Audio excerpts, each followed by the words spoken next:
Amici bellini, la conterenza, sveglia un pochino dopo, però l'abbiamo recuperata, ci sono dei passaggi interessanti e quindi cominciamo.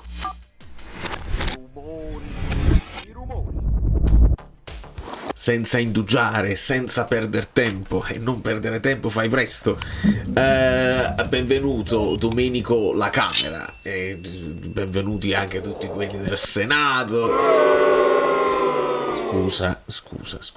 Lasciate un like per chi si rende conto che quando il proprio umorismo è cringe e andiamo a vedere cosa è successo in conferenza stampa. Questa è sempre la foto, oramai uso questa anche se la faccia di Conte non era questa.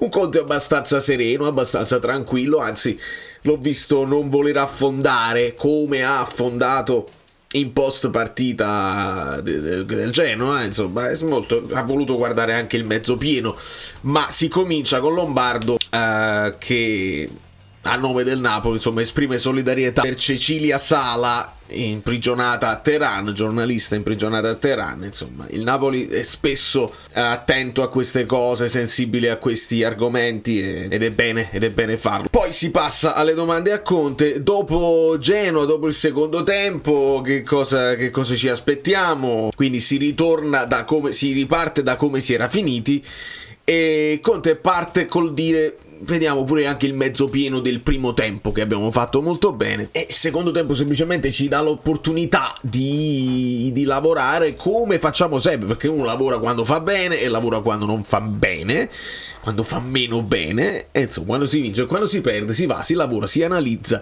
e si cerca di migliorare. Abbiamo analizzato e il secondo tempo ci dà degli spunti ulteriori per migliorare, ed è bene, aggiungo io, che il problema è stato quel pressing più feroce del Genoa, perché ce lo possiamo aspettare dal Venezia. Io ho guardato pochissimo del Venezia, quindi non mi metto a raccontare cose per sentito dire, perché è inutile.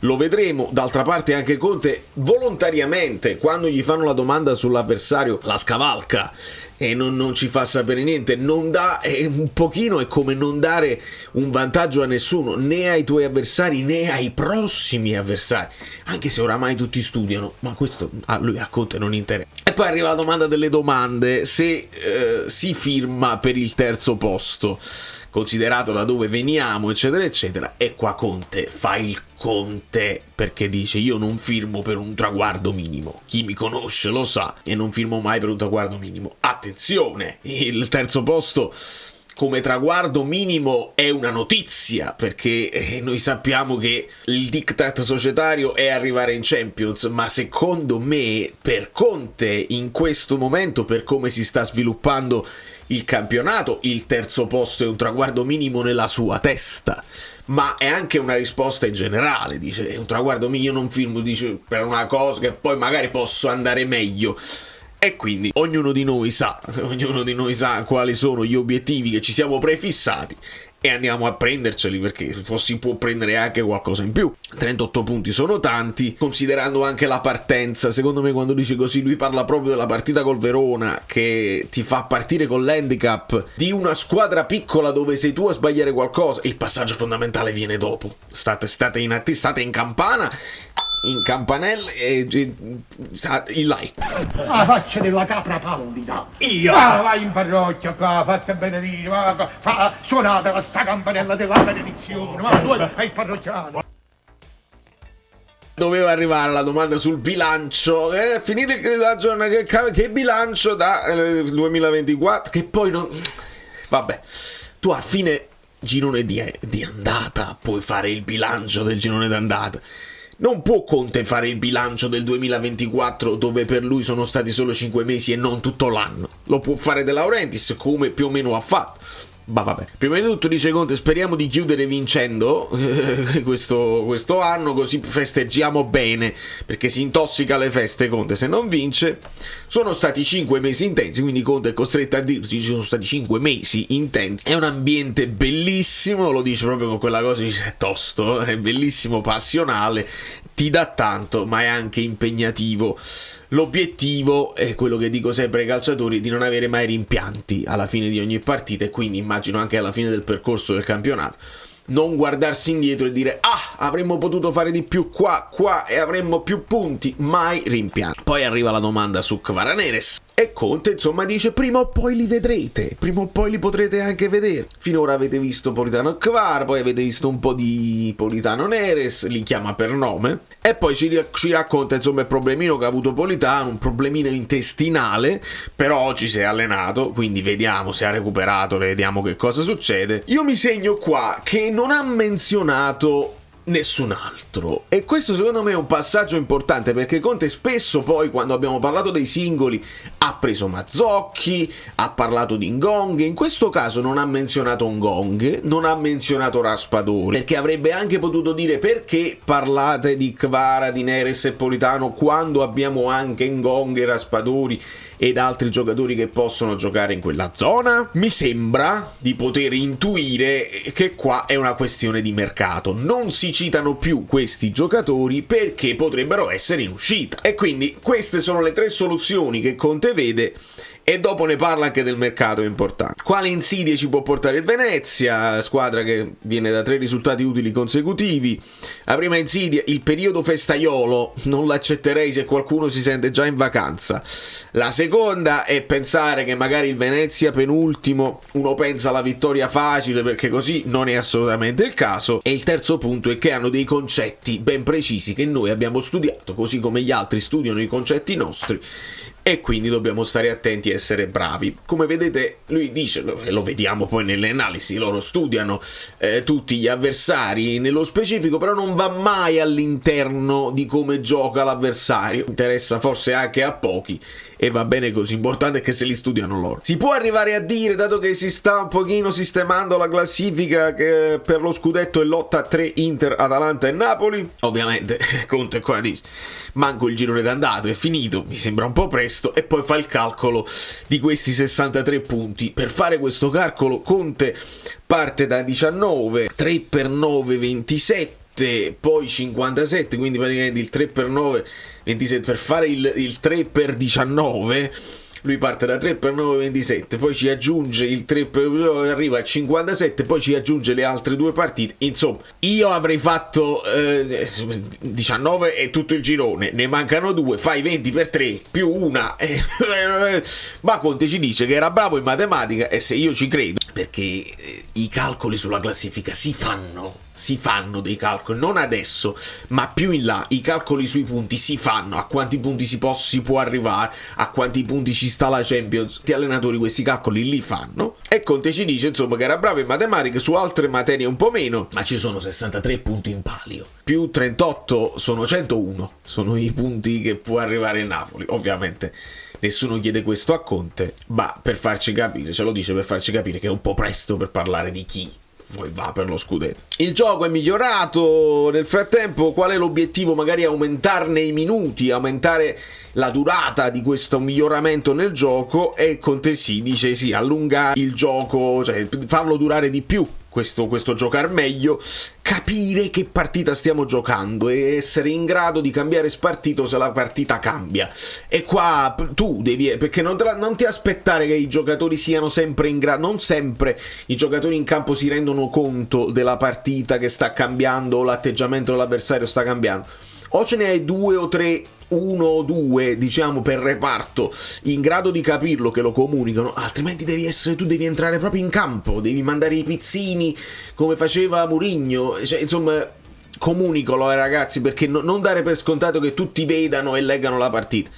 Molti giocano solo a pallone, Andò, è importante, ti tocca a te. Con le piccole non avete mai sbagliato, a parte il Verona. Conte ovviamente incrocia le dita e le pari poi qua è proprio perfetto secondo me, perché dici tu con le pari punti puoi dare il massimo e puoi anche perderlo, quello che con Spalletti noi chiamavamo la tripla, che se vinci ti stacchi dal gruppo e stai vincendo lo scontro diretto, ma con le piccole non puoi mai perdere, e ce lo spiega proprio bene, perché dice che là è colpa tua, se sono più scarse sulla carta e tu sei più forte, se hai perso con la piccola non ci sono alibi, non ci sono scusanti, non c'è niente da fare, è colpa tua, dovevi fare tu qualcosa di meglio e quindi non ti puoi proprio permettere di perdere con le piccole. Mi sembra perfetto. Poi gli chiedono su Lukaku se sta un po' più sereno, se la forma eccetera eccetera, la solita domanda su Lukaku, e qua qua Conte parte col dire: è uno dei 21 giocatori di movimento che abbiamo, quasi come a dire è un giocatore che si muove, non lo vedete statico, è un giocatore di movimento. Scherzi a parte,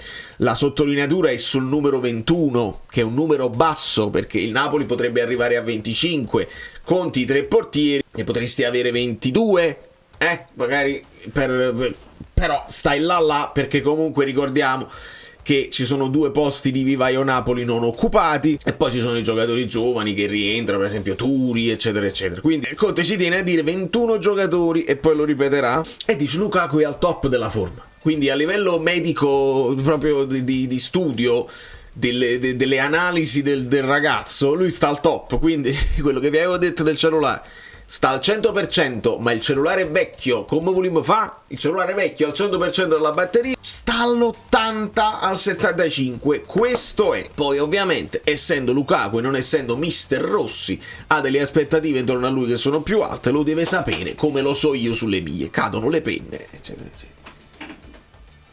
E Conte dice proprio, dice come tutti, anche io so di avere delle aspettative, non lo dice ma si capisce, anche io so che col mio nome mi porto delle aspettative e devo rispettarle e devo incontrarli questi obiettivi. Dopodiché ancora la domanda sul mercato. Conte vi aveva detto che non dovevate fare la domanda sul mercato e invece gliela fanno lo stesso.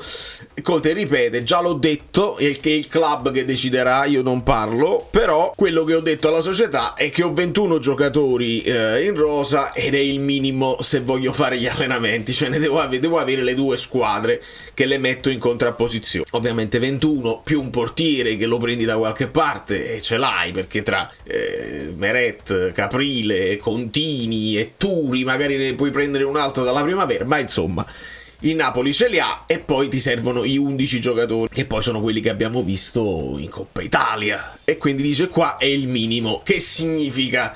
Significa che se voi avete intenzione di sfoltire, qualcuno se ne va, vedi Raspadori, vedi Ingonghe, vedi magari un Juan Jesus, uno Spinazzola o lo stesso Rafa Marin che potrebbe andare al Como, Zerbin, eccetera eccetera. A me, al di là delle liste, dice, non lo dice ma lo so io, al di là delle liste mi servono le 2 squadre, quindi non scendiamo al di sotto di questo. Quindi il Napoli sul mercato qualcosa farà, non c'è dubbio. E poi gli chiedono se il calcio italiano è migliorato nel frattempo, dice sì, abbiamo alzato un pochino il livello dell'intensità, che è famoso in Inghilterra, ma abbiamo mantenuto la tattica dove siamo più bravi noi, allenatori evoluti, l'Atalanta vince in Europa, la Fiorentina la finale, l'Inter è andato in finale, eccetera eccetera. Signore e signori miei, ragazzi e ragazze, ci spostiamo da questa parte.